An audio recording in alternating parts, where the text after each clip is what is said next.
Hello friends, welcome to ado heart. Today we are going to discuss article 17। इससे पहले हमने part 3 के बारे में पढ़ा था, जिसमें हमने बताया था कि 6 टाइप्स ऑफ फंडामेंटल राइट्स होते हैं। पहला क्या है? Right to equality. दूसरा क्या है? Right to freedom. तीसरा राइट अगेंस्ट एक्सप्लॉयटेशन। चौथा right to freedom of religion. पांचवा cultural and educational rights. And छठवां क्या है? Right to constitution remedies. तो हम क्या पढ़ रहे हैं? हमने क्या क्या पढ़ा है? राइट टू इक्वलिटी में हमने आर्टिकल 12, 13, 14, 15, 16 पढ़ चुके हैं। ठीक है, तो आज हम स्टार्ट करेंगे आर्टिकल 17 के बारे में। ठीक है, 14 क्या बताता था? 14 हमें बताता था जनरल प्रिंसिपल ऑफ इक्वलिटी। ठीक है, इक्वलिटी के जनरल प्रिंसिपल बताते थे। 15 क्या बताया था? कि हम डिस्क्रिमिनेशन को 5 ग्राउंड्स पे क्या कर सकते हैं? प्रोहिबिट कर सकते हैं। ठीक है, 16 में हमने क्या पढ़ा था? 16 में हमने ये पढ़ा था equal opportunity in public employment. ठीक है, अच्छा, तो नेक्स्ट वन क्या है? 17वां। 17वां अगर हम पढ़ते हैं, इसमें क्या लिखा है? Abolition of untouchability. Untouchability is abolished and its practice in any form is forbidden. The enforcement of any disability arising out of the untouchability shall be offense punishable in accordance with the law। तो हमें ये जो untouchability है, यहाँ पे क्या है? एक कोट करके हमारे संविधान में कोट करके दिया गया है।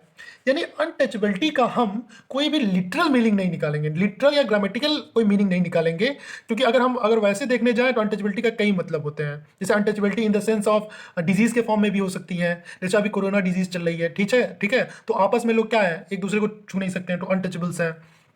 तो क्या है, इसका एक जो अनटचेबिलिटी का वर्ड जो यूज किया गया है हमारे संविधान द्वारा, वह यूज किया गया है on the basis of historical development and historical practices. ठीक है, मतलब कि जो बहुत पहले से होता डिस्क्रिमिनेशन होता आया है कुछ वर्ग के खिलाफ। ठीक है, तो उसके लिए हम अनटचेबिलिटी का वर्ड यूज करते हैं। ये बेसिकली क्या है? एक है कास्ट डिस्क्रिमिनेशन जिनके साथ होता था, उनको उनके लिए ये अनटचेबिलिटी यूज की गई है। ठीक है, अच्छा, इसमें क्या क्या की टर्म है? इसमें एक की टर्म है अनटचेबिलिटी।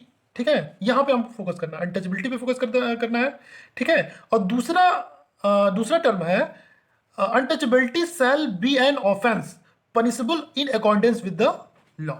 ठीक है, मतलब कि यानी जो हमारा जो संविधान है क्या करता है? फॉरबिड्स करता है, यानी किसी प्रकार की अनटचेबिलिटी को रोकता है। ठीक है, किसी भी प्रकार की अनटचेबिलिटी हो। ठीक है, और अगर अनटचेबिलिटी नहीं रुकती है तो इसके लिए कुछ कानून बनाए गए हैं। ठीक है, तो अगर हम आर्टिकल 17 की बात करते हैं तो इसके लिए कुछ कानून भी बनाए गए हैं।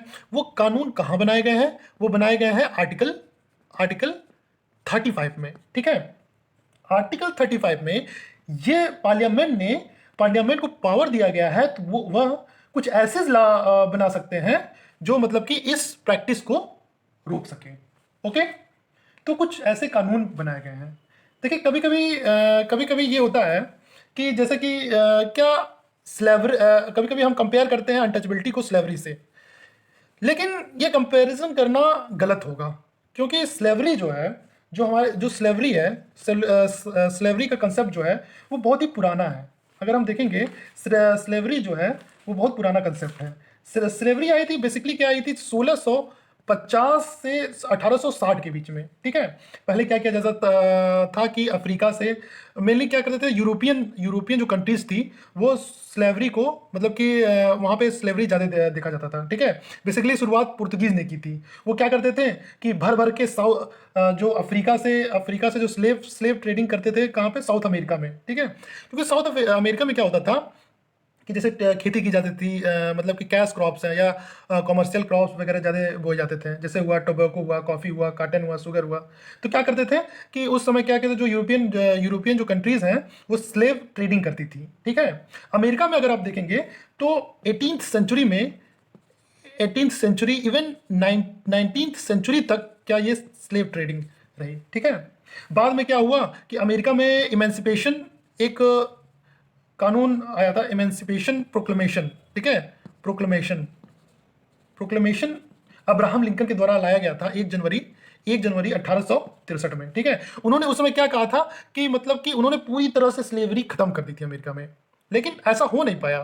वो बाद तक चलता रहा। और इवन जब मार्टिन लूथर किंग जब आए, जूनियर जो आए, तो उन्होंने, तो उनके समय मतलब कि 90s 40s 50s में तब जाके ये मतलब कि ख़त्म हुआ। तो ये जो तो स्लेवरी की स्पिरिट जो है, ख़त्म करने की स्पिरिट जो है, कहीं ना कहीं कॉन्स्टिट्यूशन, अपने कॉन्स्टिट्यूशन में यहीं से आई थी। ठीक है। तो बेसिकली क्या, इसके लिए क्या किया गया, भारत सरकार ने क्या किया? ठीक है। भारत सरकार ने 1955 में क्या लाई? Untouchability, untouchability offence, offence act 1955 लाई। ठीक है। इसके लिए क्या लाई? अनटचेबिलिटी ऑफेंस एक्ट 1955 लाई। ठीक है। फिर बाद में इसको मोर स्ट्रीजेंट किया गया, यानी कि इसको और कड़ा किया गया। ठीक है। 1976 में, 1976 में इसको और कड़ा किया गया और इसको दोबारा नामकरण किया गया। और क्या क्या नाम दिया गया? The protection, the protection of civil right, civil rights acts 1955। ठीक है। इसमें क्या क्या किया गया? जैसे कि कुछ जो जो कानून पहले जो इसमें बने थे, उसमें क्या किया गया? स्ट्रिंजेंट किया गया, यानी कि और कड़े कानून लाया गया। ठीक है। इसको नॉन कंपाउंडेबल बनाया गया। नॉन कंपाउंडेबल मतलब कि अगर एक बार जो विक्टिम है, अगर उसने ये मतलब कि अगर उसने कोई केस किया है, तो मतलब कि वो क्या बाद में ये दोनों क्या करेंगे, जो दोनों कंप्रोमाइज नहीं कर सकते हैं। ठीक है। यानी सजा मिलनी ही मिलनी है। तो कि ये नॉन कंपाउंडेबल बनाया। ठीक है। और क्या बनाया? और ये किसके लिए? Duty of public, public servant, public servant.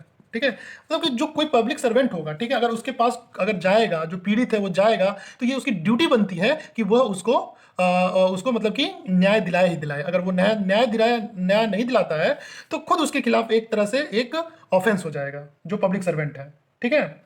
और उसने और भी जैसे प्लेस ऑफ वर्शिप हुआ। ठीक है। और प्लेस ऑफ वर्शिप में भी कई मतलब स्ट्रिजेंट किया गया कानून।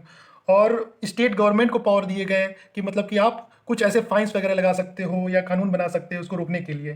ठीक है। तो बेसिकली ये क्या था कि जैसे कि अभी भी पहले क्या किया जाता था कि जो पब्लिक को, जैसे कुछ जैसे शेड्यूल कास्ट, शेड्यूल ट्राइब्स को मंदिरों में घुसने नहीं दिया जाता था। ठीक है। किसी शॉप की दुकान पे घुसने नहीं दिया जाता था। रेस्टोरेंट में, होटल में, किसी तरह का भी जो भेदभाव होता है, हॉस्पिटल में। ठीक है। ये सब भेदभाव जो होता है, उनके लिए ये क्या कानून बनाए गए थे। ठीक है। इवन आप किसी भी एससी कम्युनिटी या एससी एसटी कम्युनिटी के मेंबर्स को आप हिस्टोरिकल या रिलीजियस ग्राउंड पे आप क्या कर, अब्यूज नहीं कर सकते हैं। ठीक है। इसके बाद क्या बना था? इसके बाद एक एक और इसको एक कानून बना, schedule, scheduled caste and ST, prevention of, prevention of atrocities, atrocities act 1989 बना। ठीक है। तो इसमें भी काफ़ी काफ़ी तरह के प्रोटेक्शन दिए गए एससी और एसटीज को। ठीक है। इवन स्पेशल कोर्ट्स बने। ठीक है। For for any speedy trials के लिए। ठीक है। तो तो मतलब कि एक इसको ख़त्म करने के लिए मतलब कि ये आर्टिकल आया था। ओके। Thank you.